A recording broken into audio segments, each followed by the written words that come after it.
Welcome to A Walk Through Shadows. Join us as we shine a light on all things that might possibly be strange and paranormal.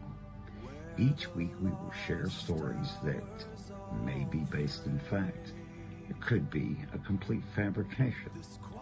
But as always, we will discuss each of these in depth and why they matter. Hello, I'm Charlie Romans, your host for A Walk Through Shadows, your guide, so to speak. And as always, I'm joined by my wonderful co-host, Samantha, or as we like to call her, Sam, and various other things that you don't need to hear. But speaking of Sam, this week's episode, Sam is going to share some stories that she's gathered together. And of course, I'll react to them. I haven't heard these stories yet. And we'll discuss which ones are based in fact and which one might actually be flights of fancy. But keep in mind that shadows are living things. And just like a living thing, they mutate, they evolve. So they honestly, shadows cast their own shadows. But without further ado, we'll step right into it. Take it away, Sam. So some of these are going to be Reddit stories. Some of them are creepypastas. Some of them are, just random internet writings. And some of them are supposedly true, which I wasn't there, so I can't say 100% fact, but they are supposed to be true. And then some of them are complete fabrications. So the first one, it says, a few years ago, my brother would get a call on his cell phone around 2 to 3 a.m. every night. It would answer, and it was this hellish sounding noise, like static mixed with screams. He changed his cell phone number after a few months, and it stopped. Then, after a week or so, it began, and the exact same noise, exact same time. Finally, one day, he decided to back dial the call. It was an old man that had no clue what he was talking about. Still, the calls persisted. If he didn't answer, it would call a few more times. No messages were ever left. He decided to say screw it, ended his contract with his phone company, switched to a new one, and then got a new number. You guessed it, the scream statics started to continue again after a short delay. By this time, he was terrified every night, unsure whether or why this was happening. He backed out on the number again and got a different person. Around this time, he lost a job and his phone, and the calls stopped, of course. His phone was disconnected now, so one day my mom asked me to listen to a weird message she got on her home phone. It was the static screaming. We showed my brother, and he started freaking out. He backed out of the number again and said the number was disconnected this time, and then we never heard it again after that. So, what do you think about that one? Okay, Do you think that's pretty strange, but and terrifying actually if it was happening to you. A couple of things here I was thinking about while I was listening to this. Okay, cell phones operate basically on radio waves. You've got towers and everything else. There's no corded line, and they say that spirits and entities, of course, are just made up of energy. So there's no reason why that energy creatures couldn't piggyback off of other energy and target this individual. Now, it's a bit disturbing that it shifted over to the landline. However, we have to understand that a lot of landlines, they will tell you this, but a lot of landlines operate on voice over internet protocol. So even though you've got the cord coming into your house, a lot of your service is based off of these companies piggybacking off of cell towers, which would kind of facilitate this thing. And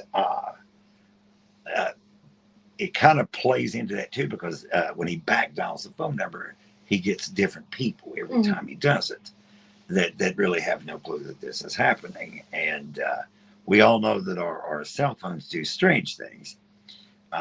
You can talk about, and the home internet too. I was discussing backsplash tiles for the sink with my wife. And about, I don't know, 10 or 15 minutes after we had this discussion, I come in and I turn on my laptop computer, bring up my internet service, and the first thing that popped up in the little banner ads that scroll next to the screen was a thing about different types of tiles, which kind of plays into another fear that someone's watching. Okay, now tell me, let's have the payoff here. Was this story presented as truth or something just totally fabricated? What do you think? I I want to think that it's plausible, but the downside to that is that this is also kind of like an archetypal fear of people being able to contact you in vulnerable moments. And this type of story has been told numerous times in film and everything else. So I would have to say I'm about 60-40 at least on this being a fabrication. Well, so they present it as a true story. Yes. But all the comments on it are basically calling them out and saying how it can't be possible. So that kind of gives it a little bit of leeway there. But they actually do present it as being a real factual thing that happened. Well, I tell people on the podcast, Shadows of Legend, all the time, if you're the one that experiences it, you have knowledge of it. It's not about belief or disbelief. You have knowledge. So even if it seems to be implausible, if it happened to you, it has a degree of truth. But let's go to the next story and see if they can get possibly stranger. Okay, so let's see. My grandfather died last year sometime when my son was maybe a year old. We had dinner with the whole family every Friday night, so my son had seen him several times. My grandfather was a very quiet, proud man, but when he thought he was alone or unseen, he would make silly faces at my son to get a laugh. A couple nights after his funeral, my son, who liked to crawl into bed with us in the middle of the night, started just laughing uncontrollably at 2 a.m.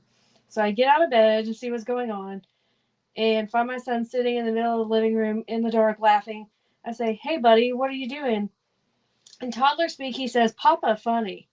I got a little nervous for some reason and went to pick him up and bring him to our room for the rest of the night. As I'm hauling him away, he says, "Bye, Papa," and blows a kiss at absolutely nothing I can see. Okay, couple things here. First thing is this: small children, babies, small children are one of the few excuses a grown man has to make a fool out of himself in public and get away with it. Uh, Now, an indulgent grandfather, in the spirit of an indulgent grandfather, returning to watch over, entertain, interact with his grandchild. To me, that sounds plausible. So I'm going to say this person actually experienced this. And yeah, that was actually presented as true as well. Now let's see Excellent. if we can find one that'll get you. Okay. When I was a kid in sixth grade and went to outdoor school for a week, it happened to be over Halloween, walking along a trail one day with a camp counselor and a group of kids. The counselor spotted a huge footprint in the mud. She seemed very concerned and quickly went to consult a senior counselor. When they came back, there was a lot of quiet talk about the footprint and what had made it. The kids overheard Bigfoot and were a little worried. Over the next few days, there was more whispering about Bigfoot, and one night, the counselors brought us all to the cafeteria and explained that there had been footprints, and that they were worried about Bigfoot, and that we weren't going to be allowed to trick or treat at one another's cabin on Halloween. Sure enough, some of the kids got really frightened and wanted to go home. Okay. Well, again, this is one of those things plausible, but these stories have been told numerous times. Now, what the kids saw and everything else, interpretation of evidence is really difficult. Okay, especially when your background knowledge isn't sufficient or that your senses and your input is compromised. It's possible that in case like this that these counselors made this stuff up, okay, to control the kids, or because they were just lazy and didn't want to do activities. But again, on this one, I have to say that, 60-40 that it's not true. So it's true, but he explains that it was a hoax. Okay. So it's a true story that happened to him, but he says, uh, sure enough, some of the kids got really frightened and wanted to go home, and the counselors had to reveal that it was a prank to get us riled for Halloween. Most of us thought it was hilarious and loved the counselors for staging such a scary story.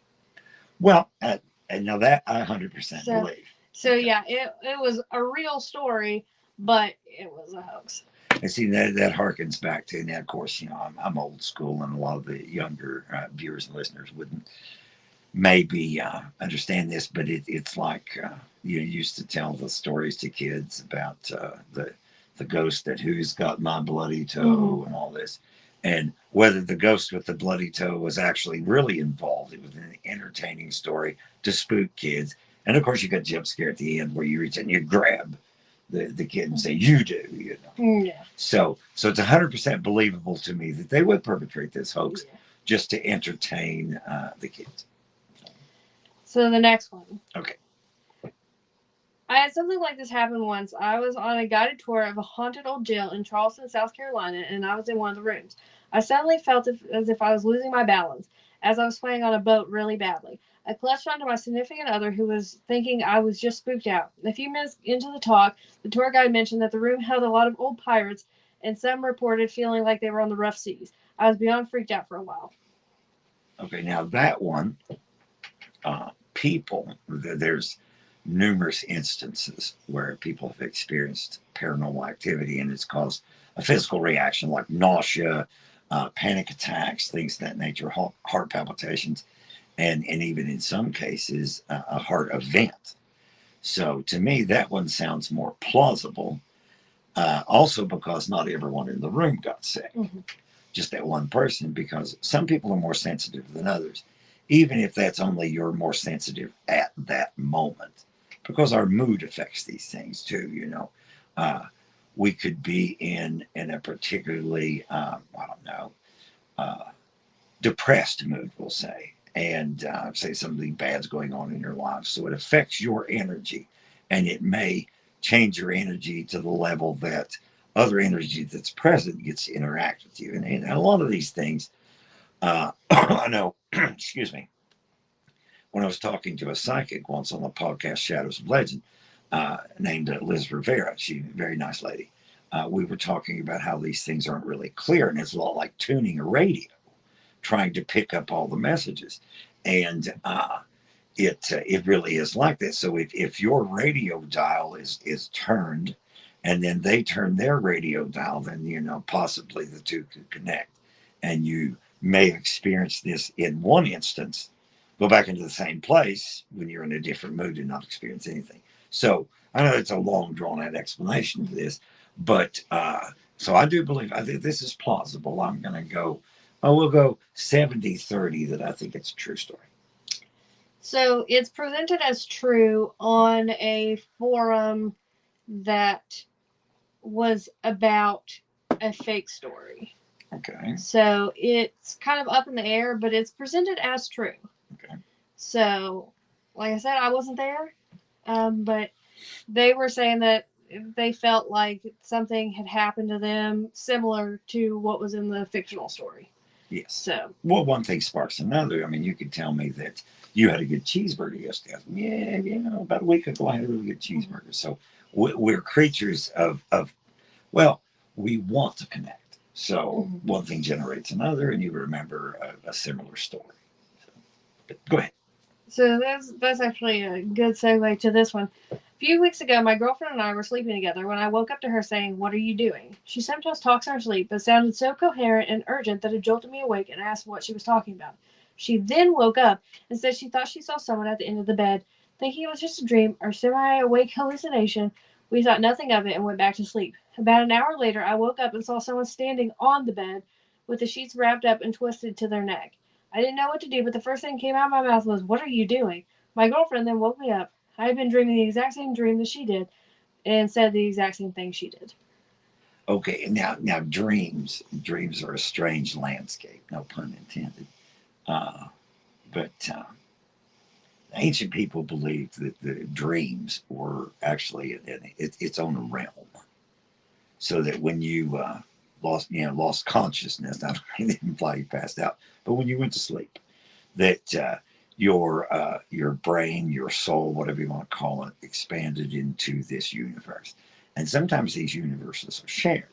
Now, there's a precedent for this because, and I'll pick on Sam here. Sam and her mother have similar dreams all the time. It's I'm usually not part of this. I'm just my own little entity wandering out there dreaming weird dreams, usually about coffee and cheeseburgers. But they a lot of times will share vivid dreams, and they're almost prophetic because it may not be an exact thing, but they will dream about something that does come to pass in subsequent days. So there is a good possibility, depending upon how their relationship is, if they're really connected on an emotional and spiritual level, that they could cross into one another's dreams. It depends upon what you believe. But there is a preponderance of reports throughout history. And of course, this is where we get the old saying that if you die in your dream, you're going to die in real life, which implies that the dreaming world is really seriously connected to the waking world. So I think this is plausible. And again, I'll come down, well, I don't know, about 70, 30, maybe even 75, 25, that this was a true story. So it is also presented as true, but he says that he thinks that it was the power of suggestion. Yeah, that's So possible too. And uh, I've said this before and I'll say it again. People explain strange paranormal occurrences. They have a tendency to either use science or spirituality. I personally think that it needs to be a combination of the two because they're two different tool sets. Uh, you can use the power of suggestion. And go back to, well, there used to be a thing floating around that you could get to come and meet somebody like at school and in the morning, and or at work, and somebody who's perfectly healthy, perfectly in good mood and everything else, and you sit there and say, "Do you feel okay? You look like you don't feel good." Just a random statement, nothing really out of the ordinary, not really strenuous or anything like that. And say this once or twice during the day. And through the power of suggestion, you can actually make this person in a bad mood or feel ill or anything else.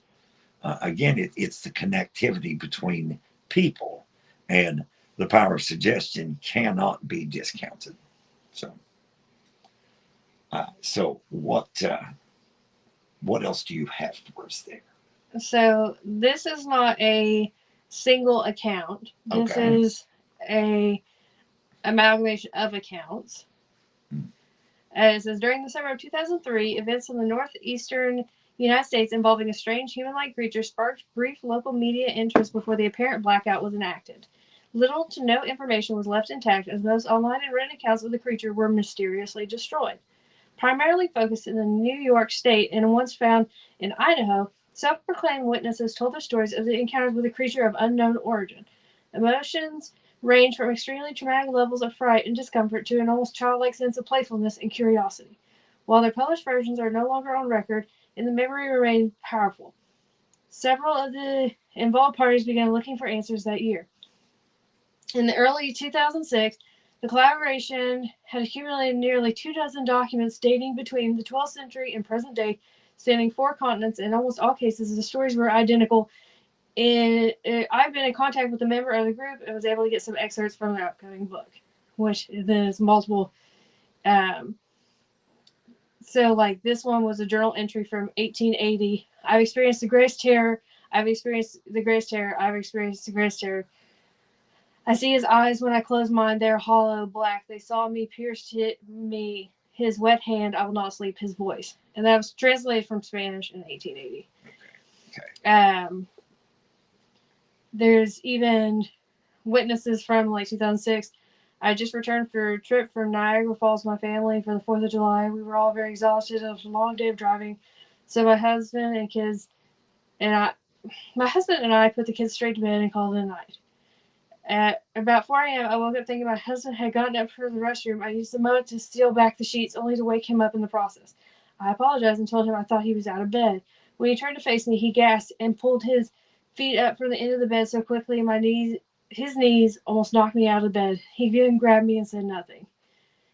After adjusting in the dark for a second, I was able to see what caused the strange reaction. At the foot of the bed, sitting and facing away from us, was what happened to be appeared to be a naked man, a large, hairless dog of some sort. Its body position was disturbing and unnatural, as if it had been hit by a car or something. For some reason, I was not instantly frightened by it, but more concerned as its condition. At this point, I was somewhat under the assumption that they were supposed to help him. That's bizarre. Mm-hmm. Okay, now to clarify on what she described a naked man and a hairless dog. Well, what I'm getting from it is that he's supposed to be kind of otherworldly, like kind of like an amalgamation of like a human Okay. and a dog, Yeah, like I just wanted to hybrid. clarify that. Yes, and it is kind of strange. There have been for centuries there have been reports of things like that, Mhm. uh, and uh, well, it, by it appearing in their home, Mm-hmm. it's not an encounter in the wild, so you couldn't say it was like a strange animal. For instance, one time I saw a picture of a bear that had been shaved, and this bear honestly looked like a werewolf, but by being shaved, you know. Uh, but by appearing in their room, it had to be some sort of spirit or some sort of slip between dimensions, as though Mm-hmm. they were seeing into the dimension, or somehow this crossed over into our dimension. Now, again, with the dreams, and you're honestly, you're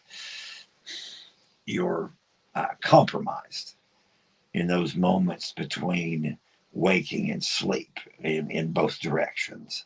So you're not in full possession of your senses. So honestly, what you'd have to do in a case like that, you have to go in and examine the room and see if there would be anything that could cause both of them to see the same Mm-hmm. thing. Now, it was facing away from them, correct?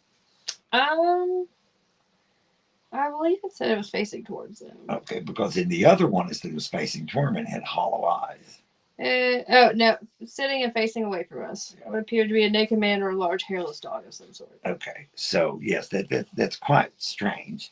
Now, um, I'm of two minds about this, Mm-hmm. and I don't want to sound wishy-washy, but I acknowledge the possibility that there is could be a visitation, or there could be seeing something. Mm-hmm. I would come down on that more, that they're just seeing something, and it would be like a residual thing since they didn't interact Mm-hmm. with it. But yeah, I'm about 50-50 on whether or not this is true. So this is actually the rake. It's Okay. a creepy pasta that was Okay. made up by the internet. Okay. However, people have subsequently said they have seen this creature, Yeah. Well, which gets us into a whole other realm of possibilities. Because then you have, like Slender Man. yes. And Slender Man's also a creepypasta that two girls actually ended up killing their friend because Slender Man told them to. Let's see, what is a faceless figure in a suit. While the character is pure fiction, the narrative gained notorious real world infamy when two 12-year-old girls in Wisconsin lured a classmate into the woods and stabbed her 19 times, claiming Slender Man told them to do it. Okay. Now, let's take an extreme sidestep here for Mm-hmm. just a second. Anyone who's ever seen the original Ghostbusters, Mm-hmm. great movie, by the way, I enjoyed it. But when Gozer the Gozerian says, "Choose the form of your destruction," Mm-hmm. okay, now that's a key thing right there. And then, of course, that's a fictional movie and quite entertaining, but no basis in fact. Okay, but the question of the entity asking them to choose the form of their destruction. Okay, entities, and we should have Josh, yeah, on here Mm-hmm. because he's an expert at these things. But uh, entities have no real, true physical Mm-hmm. form. The form that they take on has to be manufactured, and a lot of times a choice is involved as part of the summoning of that creature. Okay, or entity would probably be a better way putting it. So subconsciously, uh, people could be in their belief in something like the Mm-hmm. rake. And I've talked about the rake before. I'm surprised I didn't instantly recognize it. Mm-hmm. But I think maybe the lack of movement in the story was what Mm-hmm. threw me off. But it's a really good example because it is a fabricated narrative. And this would be a good time to talk about what are things fabricated from, because legends, myths, things like that, they're really living things. They evolve, they mutate, they grow, and they mirror the current thought processes and belief systems of the society. So, a reference point from, well, let's say, the 7th century AD wouldn't necessarily have the same weight as a reference for us in 2026 in the 21st century. However, we all share archetypal fears. We all share archetypal hopes and dreams and things of that nature. So, this is actually why we've traded fear of the zombie for fear of AI. It is still fear of something we can't control that shouldn't be behaving in that manner. So, it is entirely possible, in my thought, that with the presence of these formless entities, that they could lock onto that, and it's in a case where belief makes it so. Mm-hmm. So there is a possibility that you make up something and you tell enough people and they actually see it. Now, is it again the power of I'm sorry. Is it the power of suggestion? Is it I don't know, culpability of the human animal? Or something else. So we can't discount our own mental processes. They're their potential to affect what we see and what we feel and what we believe. What are your thoughts on that? So these creatures are actually referred to as digital cryptids. Okay. And so they are supposed to be cryptids that have become true, Yes. that were fabricated online. Uh-huh. Um, in which the rake is just one of many.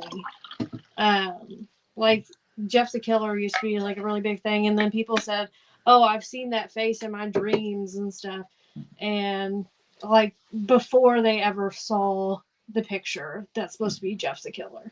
Right. And so, like I said, these are called digital cryptids because we can't really prove that they're not real now, Right. but they weren't supposed to be. Right. But So, they're not, for instance, finding uh, rake footprints out in the great northwest like they find Bigfoot footprints, or up in the holler where she actually lives, finding footprints. I'll have to show them to you sometimes. Quite creepy, but so yes, I understand that. And uh, something else I thought about while you were reading these various stories, the Brothers Grimm, where we get, of course, the Grimm fairy tales, all these amassed legends and everything. I'm certain that if they were alive today, they would be writing for things like creepypasta and Reddit and things like that, because they'd be spreading their tales out as far as that could go. And even though a lot of the Grimm fairy tales aren't directly a representation of something that was supposed to have happened, they are a representation of a cultural and a social memory of the things that people fear and their apprehensions and things like that. and that's a good point too, because like some creepypastas, I won't say a lot of them, but some creepypastas are actually loosely based on true things. So like things like the rake could be loosely based on other cryptids, because like Skinwalker, that's kind of Yeah, similar, exactly. Yes. sounding to um a rake Or even a Wendigo for that matter. Yeah. So, there are other entities that are very similar. And like, so a big one, a big creepypasta, which is like the creepypasta. Like if you pick one creepypasta out of everything, Yes. this is the one. Okay. It's the Russian sleep experiment. Okay. And it says this popular tale of researchers keeping political prisoners awake for 15 days using experimental gas is entirely fictional. However, it is heavily inspired by real horrific historical events, including Japan's Unit 731 and Soviet sleep deprivation studies. So, like, they can be based in true events. And I think that lends people to seeing things because if it's loosely based on something that is true or could be true, like a cryptid or, a folklore, then you already have people that have seen something similar. So it's not that hard to be like, oh, well, it could be the same thing. I don't know, like that kind of thing. Because, like, if I just see you at a glance, Yes. and then somebody says, oh, well, he dyed his beard, you know, I'd be like, huh, I didn't notice that, but yeah, I guess he did. And, Makes sense. Yeah. even if you haven't done anything, or, oh, you got a haircut. Oh, I didn't notice you got a haircut. And then the next time I see you, I'm like, oh, that was a nice haircut you got. Whenever you didn't get a haircut at all. So I think that some of these creatures could be seeing something else, but you're expecting to see, the rape. So in your mind, you describe it as, oh, it was humanoid, but kind of dog like and hairless. And Well, see, I agree with that because, and I think it's part of our, it's hardwired into our DNA. It's part of our survival mechanism because humans like to recognize patterns and because they like to be patterns they recognize. Okay. Uh, it's encoding is what it is. Unfortunately, that often works against us. The old test that's been around forever. You've got 25 or 50 pennies laying down on a table or a picture of such, and it says pick out the one that's different. So out of this 25 pennies, 24 of them are facing to the right. One of them's facing to the left. But as you look at these, your brain tries to encode and it establishes a pattern. So that makes it really difficult for you to spot the one that is turned around backwards. So since we don't want to recognize familiar things, we're out in the woods and we see something that a large hairy thing moving between the trees. Uh, as a mental shortcut, most of us are aware of the existence of bears. We have them in zoos. They perform in circuses, and there was a really cool TV show back in the day called Grizzly Adams had a really big friendly bear in it. Okay, so bears are a thing to us. So uh, we go to the shortcut. We see something big and hairy. We go to bear. So we don't really take the time to examine. Okay, if it's a bear, how big was it? What kind was it? Uh, uh, but we register that, and hopefully we register that. Okay, bears in the wild are dangerous, so we need to avoid them. Don't pet the bears. Don't feed the bears because it's actually borderline suicidal. But our brains lock into that. So the same could be said. You see one cryptid. My wife and I had this discussion before. Bigfoot, for instance, is described in so many different ways. Yes, it's a big, huge, hairy creature, but all the different descriptions, sometimes it seems as though the descriptions of Bigfoot and Dogmen blend together and become indistinguishable. So a lot of people that thought they saw a Dogman actually saw a Bigfoot and vice versa. So yeah, there's a lot of weight to that. So what are your thoughts on it? I mean, like I said, I think that a lot of times if you're looking for something, that's what you're going to see. And, especially like with the two 12-year-old girls seeing Slender Man, or like, now assuming that this isn't just a story they made up to try to Right. get out of consequences, Yeah. but like, what two 12-year-old girls do you know that would just randomly kill their friend? You Yeah, know, that so yeah, that's a stretch.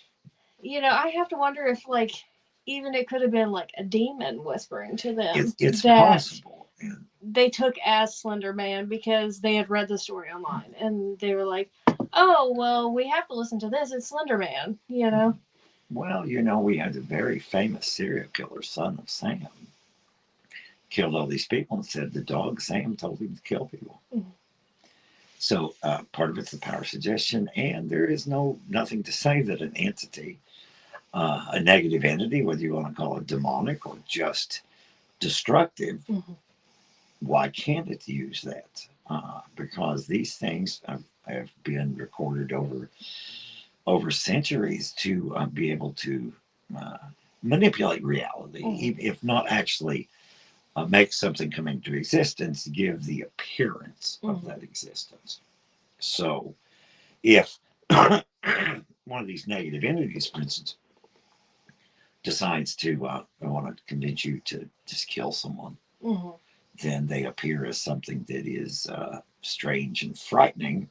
Yeah. And when that something like that gives you an order, especially as an ultimatum, okay, uh, kill your friend or I'm going to eat you and your family, then especially if you're in a suggestible position anyway, a lot of people are going to cop to murder. And it's a sad statement of human affairs, but it's entirely possible. And a big thing too, like if you've already read the stories of something, Mm. whether they're true or not, if you know, oh well, this creature can do this and this and this, Mm. and possibly something worse than death, like some kind of torment. If something comes to you in that form, you're like, oh man, I already know what's going to happen. Oh, absolutely. So Yes. they don't really have to do a whole lot of threatening.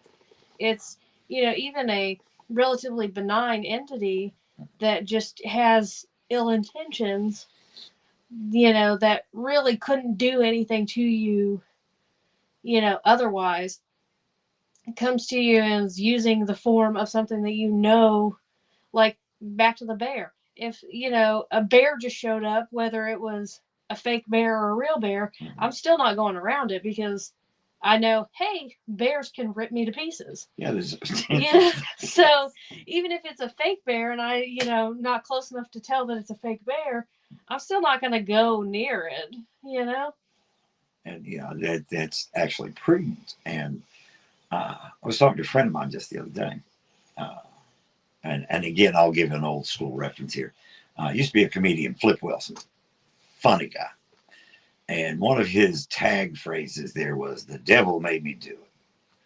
Okay, realistically, the devil can't make you do anything.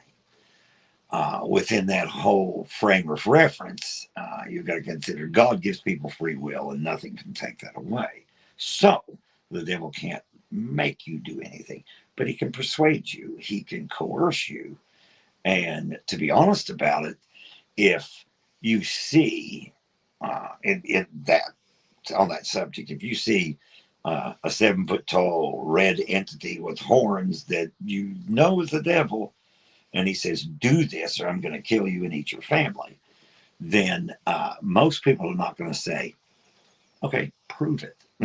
Most people are not going to do that because it is so dominating and so overpowering, and the fear kicks in that you do what is required simply because you're terrified. So, Yeah, and I think that that's kind of the situation that I would assume happened, you know, because, I don't know 2 12-year-old girls that would just think, oh yeah, let's kill our friend. It's a Tuesday. well, That's fun. yeah. See, So I think that, and for it to be mental illness as the cause of it, you mean to tell me that two girls both claim that they saw this separately? well, And yeah. The likelihood of that is just like uh, I was talking to my wife earlier about friends of mine that ran with in high school. We were all crazy, but we were crazy in different ways. So it wasn't like a cookie cutter thing. And I didn't have an illness that would inspire me to murder people, and simply by proximity, the other guys picked it up.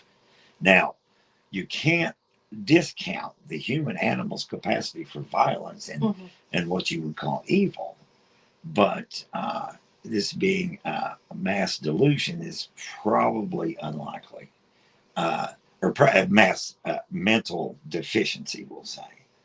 Uh, So probably uh, it comes down to either the power of suggestion, which is a stretch, or the presence of some sort of negative entity that coerced them into doing that, maybe making them think they have the choice. And I think too, like it shows the power of the internet Yes, because like things that are completely not true becoming true. And so any of these stories that I read to you tonight, like even the ones that weren't necessarily true, by somebody reading some of those could make them true. Because, if they read a story about, you know, a demon, right. and then they will work themselves up into seeing that demon. And, like, that can happen with any story. Like, any cryptid, anything. And I think that that's just wild that the internet is so powerful that it, like, creates its own proof. We see, and you're right. You're onto something there. But the reason the internet is so powerful is because communication is powerful. The ancients used to believe that every word that came out of your mouth had a certain amount of weight and power. Mm-hmm. So to name something, to describe something, would bring that into being. Okay, now possibility that you can convince someone that something's real and then behave in that manner, and but the possibility also exists that if enough people do believe that it actually becomes real. Mm-hmm. So you know it really is difficult to break this down and find the causality of it. But I think that we should be circumspect about the things we believe. We should challenge things. As you were talking about that, I was thinking about the really popular movies, the Nightmare on Elm Street movies, Freddy Krueger. Okay, and I think about Robert Englund, who does a great job in the movies and stuff like that. It is scary. Okay, but I also think about Robert Englund, the actor, who was playing the nerdy alien called Willie in the original TV movie uh, uh, V. TV miniseries, rather. So I look at Robert Englund, even as Freddy Krueger, and I'm not really that scared because Mm-hmm. I'm seeing Willie. Yeah. But someone who had never seen that actor in any other role might be haunted in their dreams by Freddy Krueger. I mean, it would be terrible to think that some sort of negative entity would take the shape of Robert Englund's signature Mm-hmm. character and seriously do physical harm to someone. Yeah. But but the possibility exists that it would. Well, I mean, there's lots of people that have said that like they've seen or interacted with characters. Yes. You know, it's kind of problematic, I guess, Yes. because you can't really say, "Oh, well, you're just crazy," because there is always the thought that something could be taking the form of, because like people say, "Oh, well, I talked to this." Entity. I talked to this entity. I talked to this entity. And, you know, sometimes they're characters from TV shows. Like, I've heard of people, oh, well, I talked to Sonic. Right. And I'm Yeah. just like, out of everybody, your spirit guide is a Sonic. But, Well, you know, and I laugh, but honestly, it's what you I hesitate to use the word fixate. We'll say mm-hmm. focus. It's what you focus on, uh, whether it is a fictional character or a historical character. Uh, then if that's the focus you place on them, I mean, it's not really that silly after all. And it just makes me wonder, like, what is out there that it's so wants you to worship it that it would take on the form of, or in, the opposite direction, wants you to fear it so much that it takes on, the appearance of Freddy Krueger. So that way it's scary to people. Like, Well, what feeds on that? there is, and there's, you used the right word there, because there's a school of thought that thinks negative entities rather, feed off of fear or Mhm. negative energy. Same way that positive entities feed off of positive, Mhm. positive energy. I saw a thing on a reel Mhm. that says that Pennywise and Mary Poppins were the same race. It's just that Yes. Pennywise fed off of fear of children, and Mary Poppins fed off their joy. So it's kind of a bizarre way to connect and ruin a lot of your childhood fantasies there. But but the possibility exists, Mhm. and the scary thing is we don't know. And I think another thing, like we talked last week about like supernatural having a lot of like actually like solid, Yes, not really evidence in it, but like solid theories yes, about things.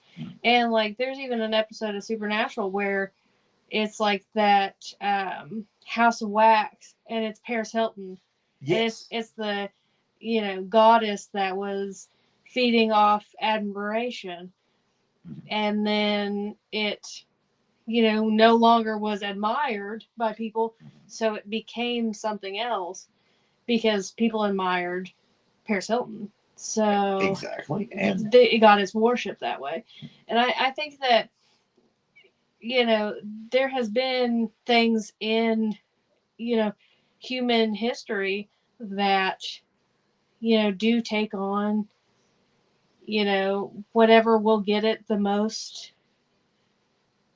I guess, and not even necessarily admiration, but like the most reaction. yes, interaction, because well, I mean, imagine that most people don't enjoy isolation. Some people do, but imagine you had went for even just a week and had no conversation with any human being, whether on the telephone or anything like that, and then suddenly there were people around, but let's say these people were talking about a subject you weren't particularly interested in. Well, you would jump into the conversation anyway, simply because you were starved for connection. Mm-hmm. So a lot of times these entities will do, and it's possible. Like, as again, I'll have to make the disclaimer. I don't know this to be a fact. This is just a supposition. We'll say that a lot of times these entities appear or interact in whatever way that you're prepared to receive. Yeah. So I think that that could be with any like internet thing. How it can be received is how it well, yes, and feeds. it's just like years ago when you asked me when you were in middle school. You asked me if I could teach you how to write. I told you, well, I can teach you the mechanics of Mm-hmm. it, but you have to generate the story. Mm-hmm. Okay. So that's the generating the story is actually what connects you to other people. If you generate a powerful enough story, people will get behind it. People will believe it. Mm-hmm. That's the same reason why people talk about video game characters as though they're real people, or fictional characters as though they're real people, simply Mm-hmm. because they connected so closely with that powerful Mm-hmm. story. Yeah, it's like there are some people that like Harry Potter's real to them, Mm-hmm. and like they actually waited on their like Hogwarts letter and stuff, and it's that way with like a lot of fandoms. Like you become so invested in it that you're like, no, this has to be real. And I feel like entities can feed off that because if you want something to be real, they'll make it real for you at a price. Yes, and a lot of times the price is more than you're actually prepared to or willing to pay. But once you start down that rabbit hole, then the slope of a rabbit hole is slippery, and it's hard to stop once you start. Yeah.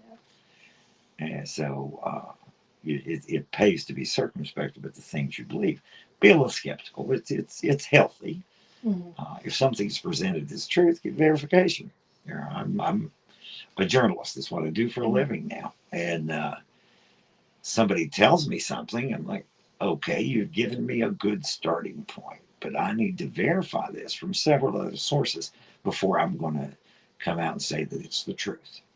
So, so a healthy skepticism is to be encouraged. And honestly, the truth has no problem with skepticism.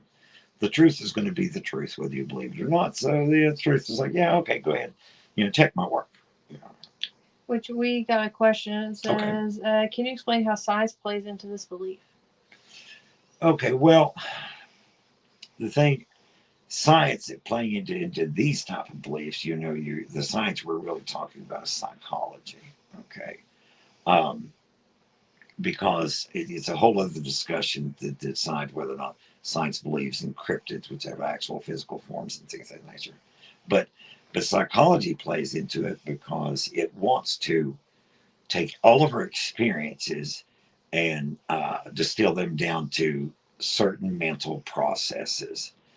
I'll use this as an example real quick. Uh, I've given talks at Scarefest, a convention, and at other conventions, and I use this for an example. Now, I think it's a dream, but you make up your mind for yourself. Had a dream one night, woke up, had trouble getting out of bed, and I'm butchering the story here, but for the sake of time, I want to distill it. So when I started to get out of the bed, I fell out of the bed, and when I fell out, I fell into the living room. Well, when I looked up, there's this huge ornate chair in my living room that my family did not own.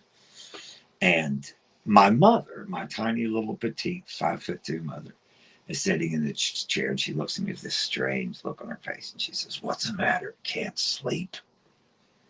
Well, I started answering, like in dreams, a lot of times it feels like you're underwater. And I said, "What?" And it was drug out. And then suddenly there was this laughter. When I looked again, it wasn't my mother at all. It was this demon sitting in this chair. Okay. So at that point, I usually remember my dreams. So at this point, I'm thinking, okay, this is BS. I need to wake up. And I did wake up. Okay. Now, I think it's a dream. However, it has all the earmarks of an out of body experience. So, depending on what you believe, it could be one or the other. Psychology, science would say what you're doing, your subconscious mind, all the input that you've gathered together over the years, uh, spit out a dialogue in your brain and played out these events so that none of these things are actually real. It's all just a mental process. And that's the only thing science could prove. I don't know if that answered your question. I hope it did. I think that that's like a pretty good explanation of it because, um, like, your brain only can work on things that it's already seen. So, whenever it's grasping at things, it comes up with, mangled things and, you know, things you've seen in movies, Mm-hmm. things that you've seen online, because that's what your brain has to go on. It can't make up its own creatures without it being an amalgamation of creatures you've already Right. seen. And and that process is quite necessary because you mentioned the sleep deprivation studies. Mm-hmm. What your brain does when you go to sleep, your subconscious mind kicks in and it's running the show and it sorts through all this input that you've got during the day and it kind of codifies it, throws it out, whatever, uh, so that it doesn't build up and you go crazy over the overload of information. So what we see in the form of dreams is is an amalgam of all these things thrown together. You might be uh, eating an ice cream, riding a narwhal off the edge of a volcano. And there's no real explaining that, although there's an entire uh, branch of spiritualism that does explain dreams. So your brain does this to keep you sane, and when it can't do this, when you don't get the downtime for your subconscious mind to kick in and kind of sweep the floors and everything, then you will go insane. You will go insane from lack of sleep quicker than Mm-hmm. anything else. So, Yeah. so I'm thinking that. Oh, okay, we've got a few minutes left. Mm-hmm. And I apologize. I go off on a tangent and I just run with it. Uh, I don't want to run over your time there. But I think that a rational way to look at this uh, is to be, as I mentioned before, a little skeptical but open minded. I don't have all the information. I'm almost 62 years old, and I like to think I've read a lot, I've watched a lot, I've talked a lot, that I've learned a little bit. But there's no way one the human mind could contain all of this and make all of the right determinations. So I'm still wandering around, groping my way through the shadows just like everyone else. It's just that I've set my foot on a few steps along this path that wasn't actually quicksand, and that can point me to other, hopefully, more stable parts of the path. Yeah. So, what's your take on all this, Samantha? I mean, uh, where do you come down on this? Like you said, I think that being skeptical is the key to it, because I feel like believing everything, you end up with more than you bargained for. You know what I mean? Okay. Because you make it true for yourself, Mm-hmm. and not believing at all. You can't explain some of the things that happen. Right. So I feel like a good, healthy dose of skepticism is needed, if you're ever going to find out the truth about things. Because, you can't just believe everything, but you can't believe nothing as well if things are happening. That's true. I have a tendency to think of everything as a tool. I mean, my father was a mechanic and he was a body man. He painted cars and everything. So I've been around tools all my life. Okay. Uh, I'm a big fan of science. And I'm also a big fan of spirituality because, as I said before, these are two different tool sets. And we need all the tools we can to, so to speak, clear the path a little bit so we can find our way uh, along to take the steps toward the truth. And even truth itself can be malleable if we're not careful because truth and fact are two different things. Yeah. From like a religious person's standpoint, and this is not a religious discussion, a religious person thinks that their religion is the truth, but is it fact? Okay, many people will argue both sides of that, and I only mention it because it's a good example of the difference between truth and fact. Fact is, this is a coffee cup, and I've been drinking it. Uh, and ideally, I'm drinking coffee, but you really don't know. There could be bourbon in here. There could be sweet tea. There could be Kool Aid, anything in this cup.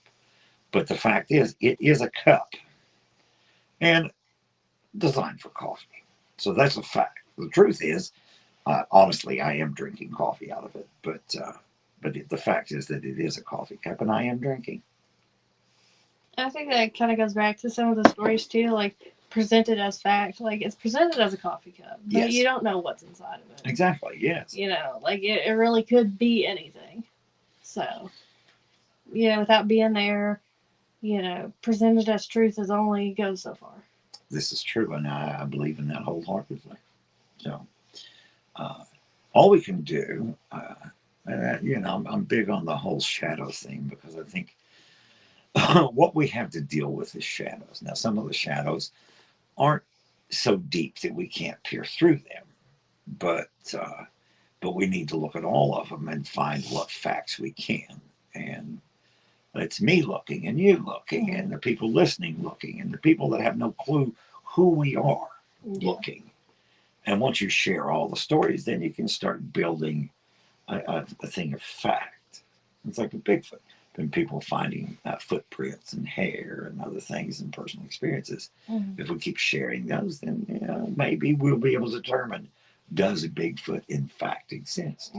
So, but until then, we are trying to find our own truth, I guess. That checks out. But I think we've about exhausted our time. We'll just squeeze every last second out of it because I can talk about this stuff forever because it fascinates me. Uh, and part of the reason it fascinates me is because it's not just stuff that's stuck in my head.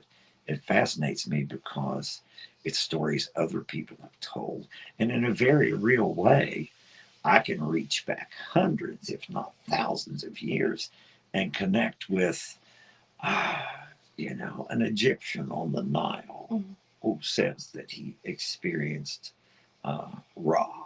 Mm-hmm. Or I can reach back into ancient Ireland and connect with people who swore they interacted with the Tuatha De Danann. Mm-hmm. And it's an amazing form of, I guess, social perpetuity, I guess, if you would. But I think for the moment, we have really enjoyed our walk through the shadows, and hopefully you'll join us again next week.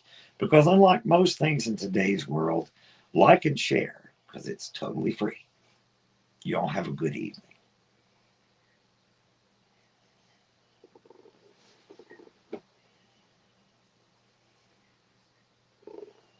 And now we sit here. Now we sit here and watch the camera, and we just make shadow puppets. Yeah. So.